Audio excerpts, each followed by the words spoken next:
네, 이 시간에는 누구와 싸우는가라는 제목을 가지고 함께 말씀을 나누도록 하겠습니다. 교회가 지긋지긋하다라는 이야기가 뉴스의 헤드라인으로 잡혀 있었습니다. 코로나가 잠잠해질만 하면 계속해서 교회발 집단 감염의 소식이 들려오고 있습니다. 이번에 IM 선교회 뉴스가 나오고 나서 저도 가슴을 찼습니다. 저도 꼭 이래야 되나? 도대체 이게 몇 번째인가? 그런데 한 사진이 뉴스에 나왔는데요. 어느 분이 그 선교회 간판을 향해서 계란을 던지고 계시더라고요. 계란을 던졌다. 그분의 행동이 정말 가슴을 때리더라고요. 이 땅의 교회가 이 세상 사람들에게 이렇게 증오와 멸시의 대상이 되었구나. 일제시대 때는 교회가 참 독립운동을 위해서 귀하게 쓰임을 받았습니다. 또 일제시대 때부터 쭉 우리나라가 경제적인 부흥을 겪을 때까지 국민 계몽을 위해서 전국 방방곳곳에 있는 교회들이 그렇게 귀하게 쓰임을 받았습니다. 그런 우리들의 섬김과 헌신 때문에 많은 사람들이 교회로 몰려들었고, 또 교회를 나오지 않는 분들도 교회에 가는 자녀들을 막지 않았습니다. 그냥 좋은 곳이라고, 내 자녀 교회 보내도 해될 일은 없다고, 그렇게 하면서 사람들이 교회를 보냈습니다. 사랑을 받았습니다. 그런데 지금은 계란을 맞아야 하고 돌을 맞아야 하는, 어느 분이 댓글에 그렇게 썼더라고요. 그 밑에 화분이 있는데 그 화분이라도 집어 던지시지 왜 계란만 던지셨냐고. 지금 교회가 이런 상황에 처해 있습니다. 왜 이렇게 됐을까? 왜 이렇게 됐을까? 물론 많은 사람들이 각자의 원인을 제시할 것입니다. 저도 설교 중간중간에 항상 여러분들에게 지금 이 상황에 대해서 말씀을 나눴습니다. 그런데 에베소서의 말씀을 읽으면서 제 마음을 때리는 것이, 우리가 그동안 싸워왔던 싸움의 대상이 잘못된 것 아닐까? 라는 생각을 하게 됐습니다. 우리가 도대체 누구와 싸우고 있었던가? 여러분, 바울은 오늘 본문에서 우리의 싸움의 대상, 우리의 대적에 대해서 명확하게 얘기하고 있습니다. 11절 말씀을 보십시오. 마귀의 간계를 능히 대적하기 위하여. 여러분, 우리의 대적이 누굽니까? 마귀예요, 마귀. 그리고 여러분, 12절 이하를 보세요. 우리의 씨름은 통치자들과 권세들과 이 어둠의 세상 주관자들과 하늘에 있는 악한 영들을 상대함이라. 여러분, 지금 12절 이하의 말씀은 지금 11절의 말씀을 부연 설명하는 거예요. 마귀의 관계가 어떠한 모습으로 우리 가운데 나타나고 있는가를 쭉 나열해 주는 것입니다. 그러면 우리의 대적들, 궁극적인 우리의 대적은 누구라는 것이죠? 하늘에 있는 악의 영들. 이 하늘에 있는 악의 영들이 우리의 대상이에요. 그래서 우리가 싸워야 될 대상은 이 마귀들입니다. 우리의 싸움은 영적인 싸움입니다. 그런데 우리가 그동안 잘못 싸우고 있지 않았을까? 혈과 육에 대한 싸움이 아닌데 우리가 너무 혈과 육에 대한 싸움을 지금까지 해오지 않았는가라는 생각을 해보는 거예요. 여러분, 제가 혈과 육에 대한 싸움이 무가치하다고 말씀드리는 건 아닙니다. 하나님은 우리에게 항상 거룩한 삶을 요구하셨어요. 너희의 삶 속에 실제적으로 나타나는 거룩을 드러내라는 거예요. 이게 우리의 혈과 육의 싸움입니다. 그런데 그 요구에 전제가 있어요. 전제가 있습니다. 그게 뭡니까? 하나님은 자기 백성에게만 이 요구를 하셨다는 거예요. 이스라엘 백성들에게만 이 요구를 하셨다는 거예요. 다른 이방 민족들이 우상을 섬기면서 살아가는 것, 그게 이상하지 않았습니다. 왜요? 죄가 지배하는, 마귀가 지배하는 세상이기 때문에. 그런데 출애굽을 하고 그들 스스로가 제가 기꺼이 하나님의 백성이 되겠습니다 라고 고백했던 그 하나님의 백성들에게만 거룩한 삶을 요구하셨다는 거예요. 그러면 여러분, 먼저 되어야 될 것이 무엇입니까? 우리의 마음의 변화예요. 우리의 마음의 변화. 그동안 우리의 마음을 지배하고 있었던 이 마귀와의 싸움을 성령의 능력으로 이겨내는 것, 이것이 우리의 싸움의 첫 출발인 거예요. 마음이 하나님을 향한 자에게 하나님은 외적으로 드러나는 삶을 요구하셨다는 거예요. 우리가 먼저 싸워야 될 대상은 하늘에 있는 악한 영들, 우리의 마음을 지배하고 있는 이 하늘에 있는 악한 영들이거든요.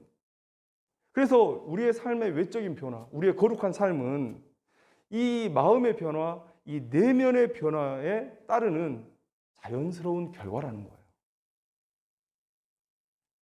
혈과 육에 대한 싸움도 물론 중요합니다. 우리 눈에 보이는 싸움도 중요합니다. 그러나 순서를 바꾸면 안 된다는 거예요. 여러분, 사람들이 얘기합니다. 너무 초보적인 질문인데 우리는 행함으로 구원받지 않아. 믿음으로 구원받아. 그렇기 때문에 행함이 중요하지 않다. 믿음이 더 중요하다.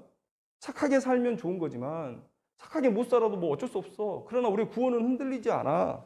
여러분, 이 말은 반은 맞고 반은 틀리죠.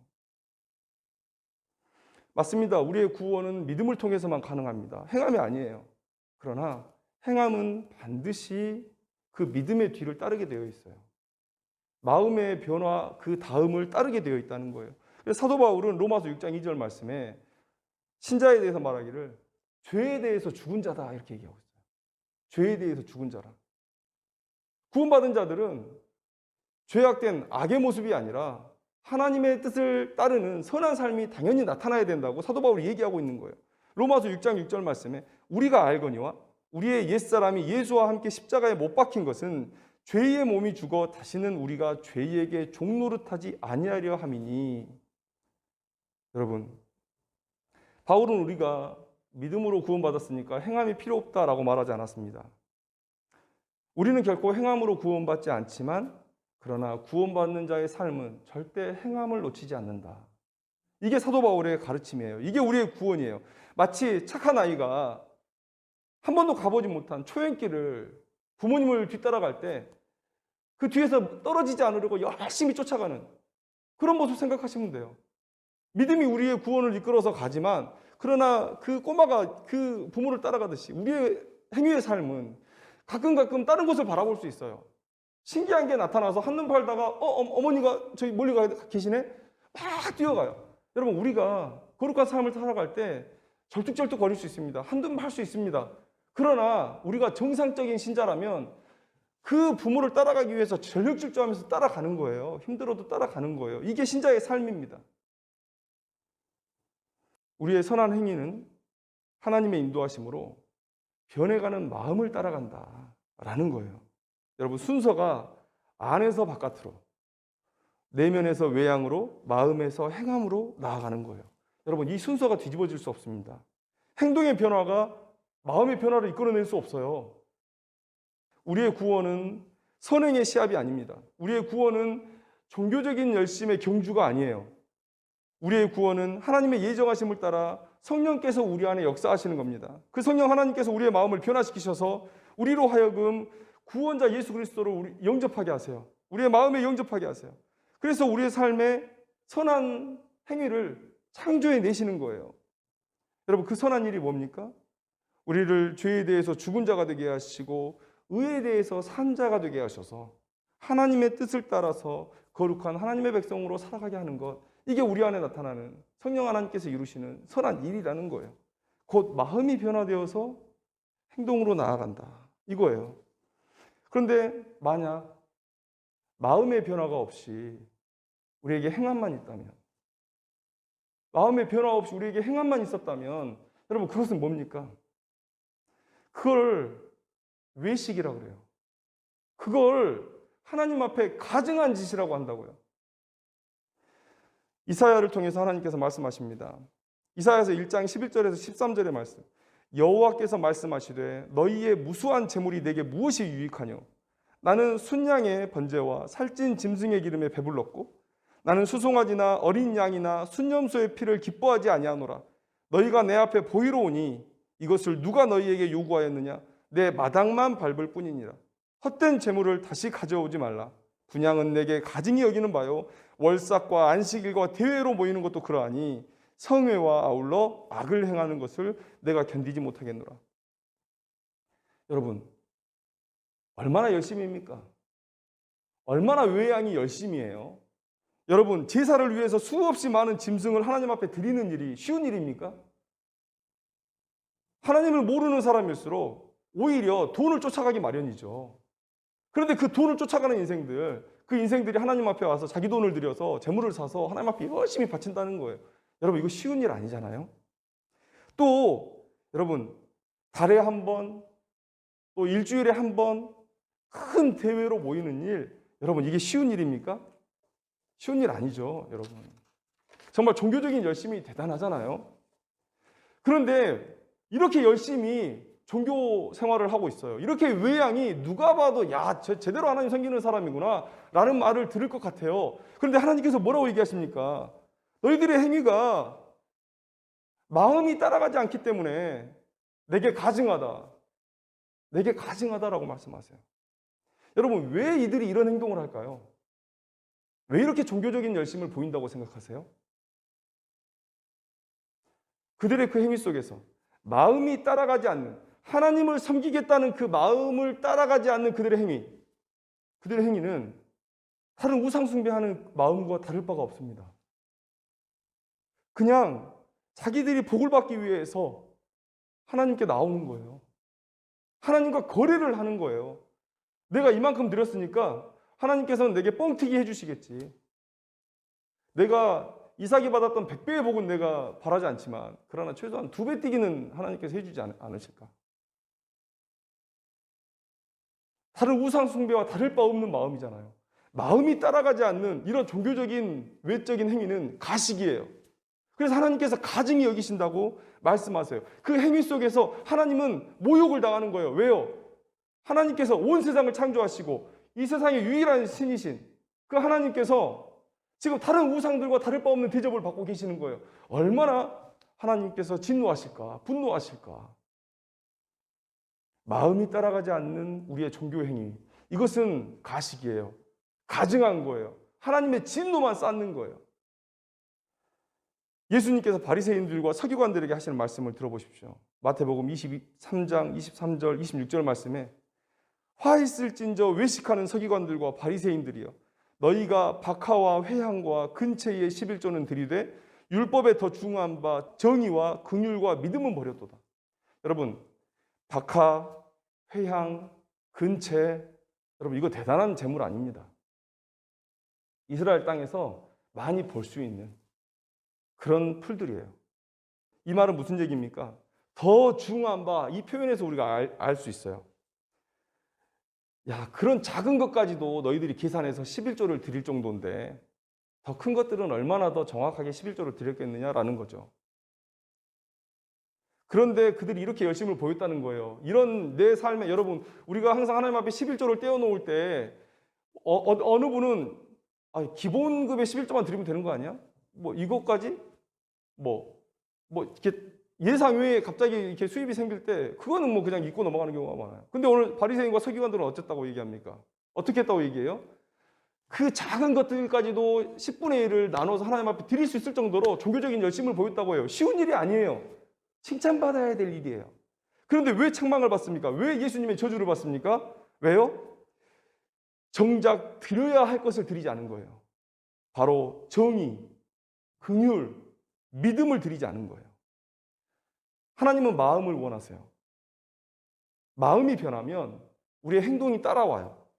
그런데 그들이 마음은 가지 않는데 왜 이렇게 행동으로 열심이죠? 바리새인과 서기관이 뭘 원하고 있습니까? 민중들의 지지를 원하고 있죠. 그 민중들의 지지를 통해서 자신의 삶의 기반을 쌓아가고 있는 사람들이죠. 대제사장의 무리, 이 사두개인의 무리에 대적할 그런 민중들의 지지를 위해서 종교적인 열심을 보이고 있다는 거예요. 마음이 따라가지 않는 이 종교적인 열심은 그들이 세상에 더 집착하고 있다. 그들이 이런 마귀의 관계와 또 하늘에 있는 악한 영들과 싸우는 일이 아니라 혈과 육을 붙들고 아직까지 싸우고 있다는 것을 적나라하게 보여주는 거예요. 나의 명예, 나의 권위, 나의 가난, 나의 부를 위해서 싸우고 있는 거예요. 그래서 예수님께서 말씀하십니다. 이것도 행하고 저것도 버리지 말아야 한다는 거예요. 겉으로 드러나는 삶이 중요하지만 마음을 하나님께 드리는 일, 이것도 버리면 안 된다는 거예요. 뭐라고 얘기합니까? 그리고 그 다음 말씀에 바로 눈먼 바리새인이여, 먼저 안을 깨끗이 하라. 그리하면 겉도 깨끗하리라. 먼저 안을 깨끗하게 하라. 그리하면 당연히 겉으로도 깨끗한 삶의 모습이 나타날 것이다라는 거예요. 종교적인 외양은 정말 열심인데, 정말 그럴듯한데 마음이 안 따라가요. 여러분, 우리의 믿음 생활은 누구와 먼저 싸워야 됩니까? 이 하늘에 있는 악한 영들, 우리의 마음을 지배하고 있었던 그 마귀와의 싸움이어야 돼요. 오늘 바울이 우리에게 주시는 이 본문의 말씀을 통해서 그 얘기를 하고 있는 거예요. 에베소 교인들에게, 또 소아시아 교인들에게 지금 너희들이 무엇을 먼저 대적으로 삼고 싸워야 되는지를 지금 말해주고 있는 거예요. 그래서 그 뒤에 쭉 나오잖아요. 마귀의 관계를 이길 수 있는 무기가 뭡니까? 진리, 의, 복음, 믿음, 구원, 성령 충만. 여러분, 이 중에 혈과 육에 대한 싸움, 이 싸움에 대한 도구가 있습니까? 무기가 있습니까? 아니죠. 사도 바울은 지금 이 에베소 교인들에게, 또 소아시아 교인들에게 영적인 싸움을 하라고 우리에게 얘기하고 있는 거예요. 마귀의 관계를, 이러한 무기들을 가지고 넉넉하게 대적하라 라는 얘기를 지금 하고 있는 거예요. 여러분, 마귀가 하는 일 뭡니까? 마귀가 하는 일, 우리의 마음을 장악해서 자기 뜻대로 행동하게 해요. 그런데 마귀가 우리의 마음을 장악하고 우리를 이끌어서 어디로 가게 하죠? 결국은 나를 죽이는 데까지 가게 하는 거예요. 여러분, 마가복음 5장에 거라사 광인들의 이야기가 나와요. 거라사 광인들이 어떻게 살고 있었습니까? 그들은 더러운 귀신 들린 사람이었습니다. 사람들의 마음을 그 귀신들이 제어하고 있었어요. 그 마귀들이 제어하고 있었어요. 누구도 그들을 제어할 수 없었다고 얘기해요. 그리고 그들은 돌로 자기 몸을 해하고 있었다고 얘기하고 있습니다. 여러분, 이 광인들이 어떻게 될까요? 지금 그들은 마귀에 의해서 육체적으로, 정신적으로, 사회적으로 죽어가고 있는 거예요. 그들의 결말은 어떻게 될까요? 결국은 이렇게 죽는 거예요. 정신적으로, 육체적으로, 사회적으로 다 죽임을 당하는 거예요. 매장당하는 거예요. 그게 마귀가 하는 일입니다. 여러분, 그런데 예수님을 만난 이후에 이들이 어떻게 됐다고요? 얌전하게 앉았어요. 귀신의 지배로부터 벗어났습니다. 이제 그들에게는 선한 삶을 위한 가능성이 생긴 거예요. 그들의 마음이 이제 귀신이 쫓겨나고 이제 준비가 되어가고 있는 과정 가운데 있다는 거예요. 여러분, 오늘 사도 바울이 얘기한 것, 진리, 의, 복음, 믿음, 구원, 성령 충만, 이것은 거라사 광인들이 예수님을 만났던 것처럼 오늘 우리에게 예수님께서 선물하여 주시는 거예요. 거라사 광인이 예수님을 만나서 예수님의 능력으로 그 귀신으로부터 자유해진 것처럼 예수님의 선물, 이 무기를 가지고 우리가 마귀들과 싸울 때 승리할 수 있다는 것 우리에게 얘기해 주고 있는 거예요. 예수님은 먼저 우리에게 뭘 얘기하십니까? 먼저 안을 깨끗하게 하라고. 사도 바울이 우리에게 얘기합니다. 너희들의 싸움은 혈과 육에 대한 싸움이 아니다. 영적인 싸움이다. 마귀의 관계를 대적하는 싸움이다. 지금 그 얘기를 우리에게 해주시는 거예요. 그런데 여러분, 우리가 진짜 이 영적인 싸움을 감당하고 있습니까? 결과를 보면 아닌 것 같다는 거예요. 아닌 것 같다. 인도에서 있었던 일입니다. 여러분도 뉴스를 통해서 좀 보셨을 것 같고 또 영화로도 만들어진 이야기인데요. 다쉬라트 만지히라는 남자분이 있었어요. 그 사람이 어떤 여인과 결혼을 했는데 이 아내가 아주 시골 마을의 이야기예요. 이 아내가 이제 남편이 일을 하고 있는데 도시락을 싸들고 남편의 일터로 오고 있는 과정에서 발을 헛디뎌 가지고 낭떠러지에서 떨어집니다. 크게 다쳐요. 그런데 사람이 그렇게 많이 다니지 않는 길이었기 때문에 좀 늦게 발견됐나 봐요. 그래서 이 아내를 들쳐업고 이제 병원을 가야 되는데 병원까지 직선거리가 3km밖에 안 돼요. 그러면 금방 갈 수 있잖아요. 그런데 어마어마하게 큰 돌산이 그 길을 막고 있는 거예요. 그래가지고 그 산을 돌아가는데 55km가 되는 거예요. 그래 가다가 아내가 죽습니다. 이 남자가 그게 한이 됐나 봐요. 그래서 이 돌산을 내가 뚫어서 길을 만들어야 되겠다. 그 마음을 가지고 혼자 그 돌산을 깨기 시작합니다. 그 일을 시작했을 때 주변 사람들이 다 미쳤다 그랬어요. 그런데 22년 동안 돌을 깨서 길을 만듭니다. 22년 동안을. 여러분, 이 이야기가 우리에게 주는 교훈이 뭐죠? 우리가 제대로 우리의 싸움이 이 마귀와의 싸움, 이 영적이라는 싸움을 알고 계속해서 싸워냈다면, 그러면 우리의 싸움이 지금 이 양상을 띠고 있을까라는 거예요. 우리가 만약에 우리의 싸움이 사도 바울의 권면처럼 이 영적인 싸움이다, 우리의 마음을 지배하고 있는 이 악의 영들과의 싸움이다라는 것을 깨달았다면, 마귀의 행동 특성과 나를 향한 공격에 대해서 더 깊은 이해를 가질 수 있었을 거예요. 또 사도 바울이 소개한 것처럼 이 영적 싸움에 대한 준비들을 많이 할 수 있었을 것입니다. 그래서 내 마음속에 역사하는 마귀의 악한 관계를 알고 점점 그 싸움에서 승기를 잡을 수 있었을 거예요. 아주 조금씩이라도. 마치 이 만지라는 사람이 돌산을 깨는 것처럼, 여러분, 우리의 매일의 노력이 아주 작을 수 있습니다. 너무 단단한 돌을 만나서 하루 종일 때렸는데도 그만 하나 못 내고 돌아올 수도 있어요. 그런데 그 두드림이 그 돌산에 작은 균열들을 만들어내고 있는 거예요. 그것이 22년 동안 계속되어졌을 때 결국은 그 돌산이 뚫리고 길이 났던 것처럼, 만약에 한국교회가 또 우리 개개인의 믿음이 이 우리의 싸움이 영적인 싸움이라는 것을 알고 마귀의 관계를 대적하기 위해서 사도 바울의 이 권면을 받아들이고 예수님의 그 권면을 받아들여서 이 영적인 싸움을 계속 준비하면서 내 마음을 하나님의 뜻에 합당하게 준비시켜가는 그런 삶을 계속해서 살아왔다면, 이렇게 우리가 무너지는 그런 상황을 맞이하게 됐을까라는 거예요. 많은 사람들이 얘기해요. 교회에 리더가 없다는 거예요. 교회에 선생이 없다는 거예요.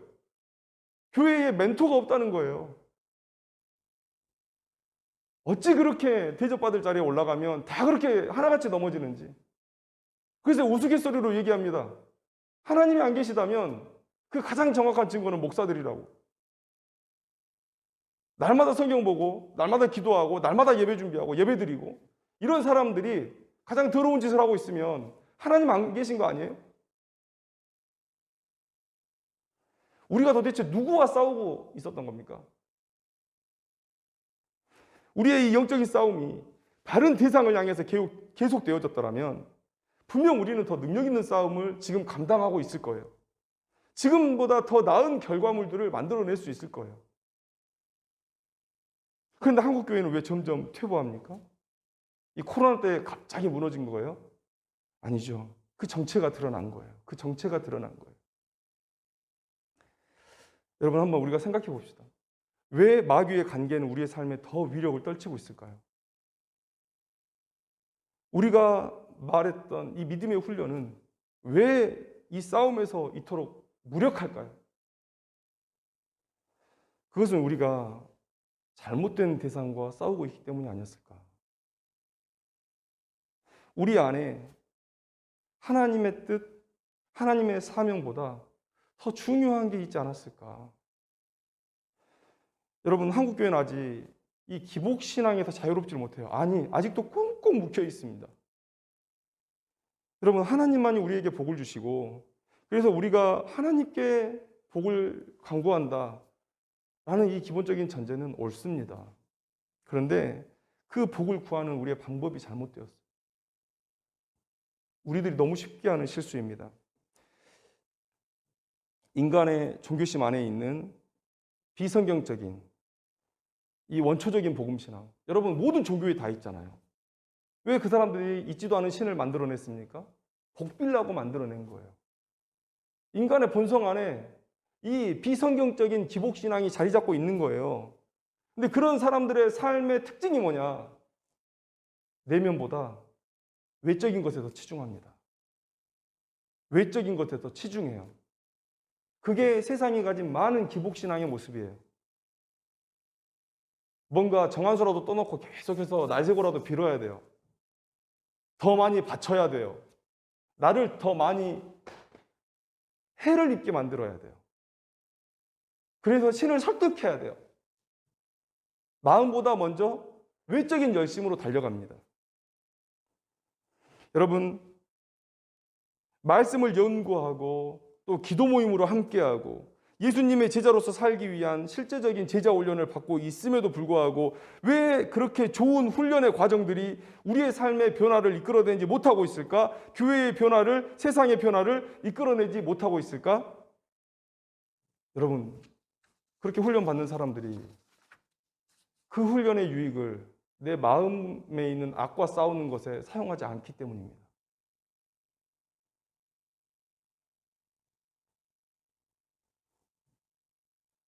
기복신앙에서 자유롭지 못하다고 그랬잖아요. 복받기 위해서 교회 왔는데 당장 뭐라도 해야 되는 거예요. 신을 설득하기 위해서. 저는 처음에 교회 오시는 분한테 기도하는 것도 쉬시라 그랬어요. 하나님이 누군지를 몰라요. 하나님이 내게 원하시는 뜻도 몰라요. 그런데 기도를 해요. 그럼 어떤 기도가 나오죠? 자기가 가지고 왔었던 그런 무속신앙적인, 그런 전통신앙적인 기도를 계속 하게 되는 거예요. 그러면 그들의 신앙의 삶이 더 더디게 변화되는 거예요. 그래서 새신자들이 오시면 저는 지금 하고 있는 기도도 우선은 멈추십시오. 함께 하나님의 뜻에 대해서 알아가고 바른 기도에 대해서 알아갑시다. 그렇게 얘기해요. 근데 여러분, 그러면 네, 좀 더 배우겠습니다라고 하는 사람이 많을 것 같죠? 그렇지 않습니다. 막 속으로 불이 타오르는 거예요. 그래가지고 뭐라도 해야 되는 거예요. 그리고 자꾸만 외적인 행동에 치중합니다. 복을 받아야 되니까. 한국교회가 계속해서 이 내면에 있는 악과 내면에 있는 마귀와 싸우기보다는 계속해서 혈과 육에 대한 싸움에 계속 집중하고 살았던 거예요. 나의 가난과 싸워야 돼요. 나의 명예와 싸워야 돼요. 나의 인기와 싸워야 돼요. 나의 자식의 잘됨을 위해서 싸워야 돼요. 계속 싸워야 돼요. 혈과 육에 대한 싸움을 계속해야 돼요. 그러니까 어떻습니까? 예수님은 분명히 마음을 깨끗이 하라고 그랬는데 그러면 선한 결과물들이 나올 거라고 말씀하셨어요. 그것이 바른 순서예요. 그것이 하나님께 복받는 길이에요. 그런데 우리는 무조건 행동하기 바쁜 거예요. 무조건 행동하기 바쁜 거예요. 아직도 우리는 이 세상에서 잘 되고자 하는 그 기복신앙에서 자유롭지 못하고 그래서 계속해서 우리는 마음에 있는 마귀와의 싸움보다는 계속해서 육에 대한 싸움에 계속 치중해 왔던 거예요. 그래서 신앙생활을 40년, 30년을 해요. 그러나 그 마음 가운데 남아있는 게 뭡니까? 세상에서 말하는 복이에요. 교회에서 여러분 간증할 때 세상에서 잘 되지 않으면 간증도 못 한다니까요. 제가 믿음의 선한 싸움을 싸우고 이렇게 하나님 앞에 헌신했더니 제가 이렇게 폭삭 망했습니다. 이거 다 하나님께 드린 거예요 라는 간증 들어보셨어요? 독립운동할 때 이회영이라는 분이 자기 육형제들과 함께 자기의 재산을 다 털어가지고 만주로 올라가서 신흥 무관학교를 세웠어요. 사람들이 그래요. 망했다고. 괜히 쓸데없는 짓 했다고. 우리들이 지금 그런 생각으로 살아가고 있지 않은가. 그래서 여러분, 교회에서 제일 열심히 치부하는 사람이 누구예요? 목사님들이잖아요. 제일 대접받는 사람이 누구예요? 목사님들이잖아요.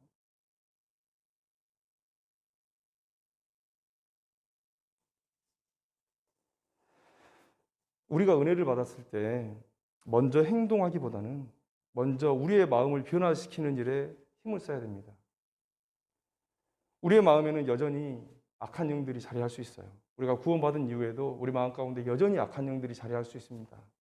여러분, 베드로는 사탄에게 마음이 뺏겨서 예수님의 십자가의 그 길을 가로막았던 사람 아닙니까?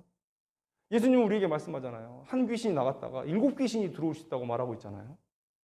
우리의 나중 싸움이 더 힘들어질 거라고 예수님께서 우리에게 경고해 주시는 말씀 아닙니까? 여러분, 그 말씀을 우리가 받아들이고 있다면 우리는 계속해서 내 내면에 이 마귀들과 싸워야 돼요. 마귀의 관계들과 싸워야 됩니다.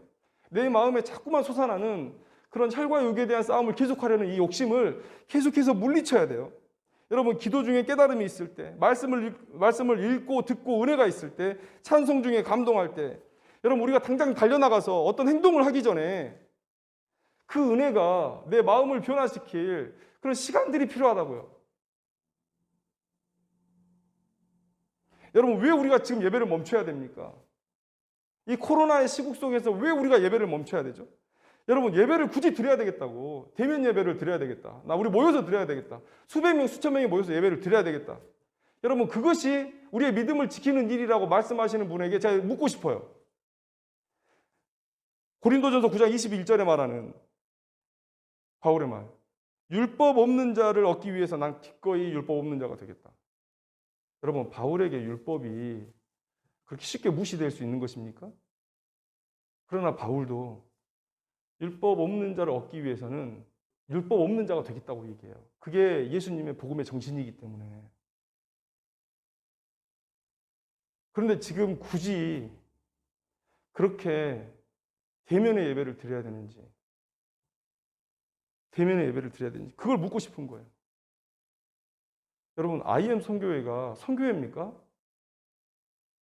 학원이잖아요. 영어 학원이잖아요. 유학원이잖아요.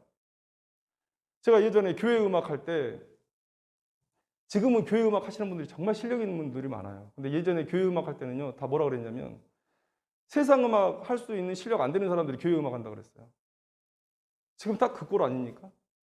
학원 간판 걸어가지고 세상 사람들하고 경쟁해서 이길 자신 없으니까 거짓 목사 명함 받아가지고 그렇게 교회 이름으로 장사하고, 또 작은 교회, 개척교회들 목사님들은 우리 교회 운영이라도 해야 되는데 헌금도 안 나오고, 그러니까 난 저거라도 해야 되겠다 그러고 다 호응해가지고, 그 선교회 그 목사님이 뭐라 그래요? 조나단 좋은가, 마이클 좋은가, 그 목사님 뭐라고 하십니까?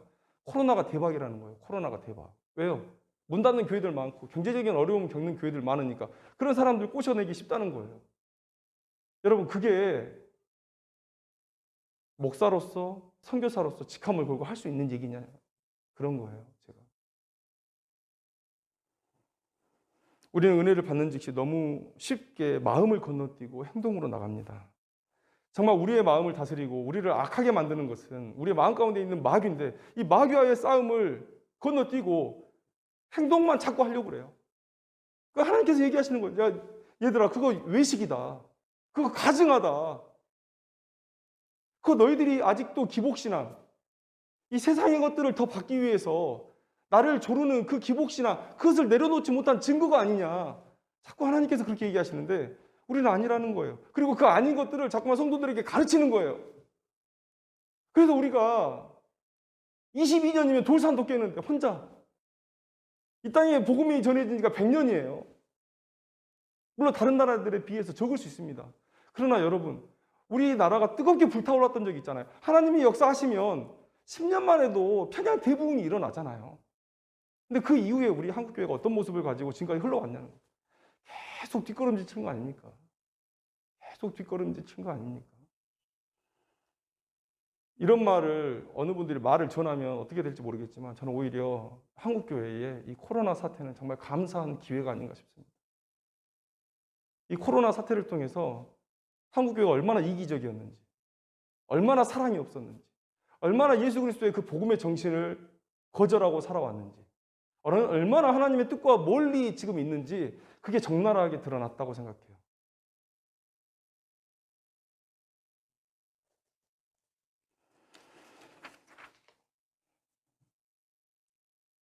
뱀은 하와의 손을 이끌어서 선악과 밑에까지 데려간 것 아닙니다. 뱀이 하와의 입을 열어서 선악을 알게 하는 나무를 그 입에 넣어서 씹게 한 거 아니에요. 그의 마음을 조정했습니다. 그의 마음을. 여러분, 이 마음을 하나님의 뜻대로 바로잡는 일을 하지 않는 자에게, 이 선한 싸움을 회피한 자에게 거룩이란 있을 수가 없어요. 성화란 있을 수가 없어요. 믿음의 선한 싸움에서 승리할 수 없습니다. 우리의 지금 신앙이 어떤 상태인지 모르겠어요. 우리의 각자의 신앙, 내가 지금 무엇과 싸우고 있지? 내 삶의 믿음의 진보는 보이는가? 라는 것들을 돌아봤으면 좋겠습니다. 무너져 내린 한국교회를 새로 세우는 일은 말과 행동 이전에 우리의 마음에 있는 악한 마귀의 관계들과의 싸움이라는 사실, 여러분들이 기억하셨으면 좋겠어요. 여러분, 내 마음과 싸우는 일은 너무 어렵습니다. 그래서 그렇게 쉽게 회피하고 혈과 육에 대한 싸움으로 가버렸는지 모르겠어요. 그러나 그것은 필패하는 싸움입니다. 마음을 건너뛰는 싸움은 필패하는 싸움입니다. 그리고 여러분들이 이 땅 가운데 당하는 고난을 의미 없게, 헛되게 만드는 그런 일이에요. 여러분, 오늘 사도 바울의 이 말을 우리가 마음속에 담아뒀으면 좋겠습니다. 우리의 싸움은 먼저 하늘에 있는 약한 영들, 내 마음을 지배하려고 하는 마귀의 관계와의 싸움이라는 사실을 여러분들이 기억하시고, 우리가 어느 순간 뭐 제자 훈련이 됐든 예배가 됐든 기도 모임이 됐든 뭐 찬송 중에라도 우리의 마음 가운데 감동이 있다면 그 감동을 가지고 내 마음에 있는 악과 싸워내는 그런 일들을 먼저 하시면서 우리가 변화된다면, 그러면 예수님의 말씀처럼 그리하면 우리의 삶도 우리의 겉도 깨끗해지는 역사가 일어날 줄로 믿습니다. 우리가 한번 돌아봤으면 좋겠어요. 우리가 누구와 싸우고 있었던 거지? 내 가난과 싸웠나? 정말 한국의 경제 부흥의 시간 속에서 사실 우리 가난과 싸우는 거 많아요. 이제는 성숙한 신앙인으로서 우리가 다시 한번 돌아봤으면 좋겠습니다. 여러분, 우리가 누구와 싸우고 있냐? 여러분, 그때를 한번 돌아보면서 우리 바울의 말씀을 묵상하는 그런 하루가 되었으면 좋겠습니다. 기도하겠습니다.